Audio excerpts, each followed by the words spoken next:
Thank you, Chairman Grassley. One can argue that the most ambitious and energetic and active agency of government is not an agency of government. DOGE, Department of Government Efficiency, which I don't recall as part of our cabinet.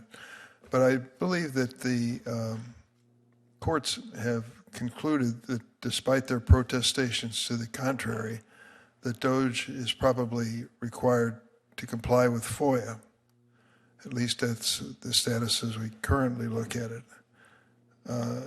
I worry about where this is headed if an agency with the power to eliminate federal agencies is not subject to FOIA. What is motivating these people? What activities are they engaged in?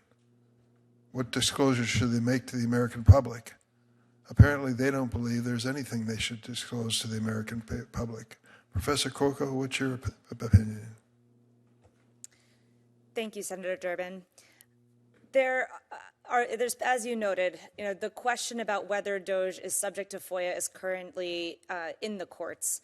It's a long-standing doctrine under FOIA that agencies that exercise their own independent authorities under the government are subject to FOIA, whereas the president's closest advisors are not, and the president, of course, himself is not subject to FOIA, and instead subject to the Presidential Records Act. I have no reason to believe that the courts are not perfectly capable of applying that test faithfully in this instance as they have in the past. The preliminary ruling that you're referring to was preliminary, but does indicate that the district court that currently has the case that's furthest along does view DOGE as likely to be subject to FOIA's requirements.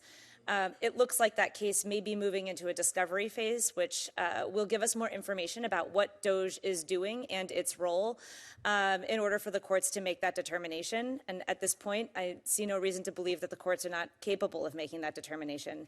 As to why an agency or a government entity would prefer to exempt itself from transparency, I think over the history of governments, it has been shown that transparency is uncomfortable, and that there are lots of reasons why government entities try to avoid it. But I think it's important to remember that transparency requirements serve two functions. One is to let the public know what the government is doing and to uncover any sort of misconduct or abuse of power. And the other is to deter that abuse of power and misconduct. When government officials know that what they're doing will come to light, they are less likely to act improperly. And so I think the faithful application of FOIA in this case, like in every other case, is extremely important. And of course, there's another way to foil FOIA, and that would be what's happening at the Department of Health and Human Services, where the newly minted Secretary Robert Kennedy just fired personnel charged with handling FOIA requests at the CDC and the Food and Drug Administration. He did this after stating, and I quote, "Public health agencies should be transparent. And if we want Americans to restore trust in public health agencies, we need transparency." Reportedly, FOIA staff at numerous other agencies have also been fired. So what is the practical impact when the FOIA agency within the agency is virtually empty when they open the door to the office? Dr. Epstein?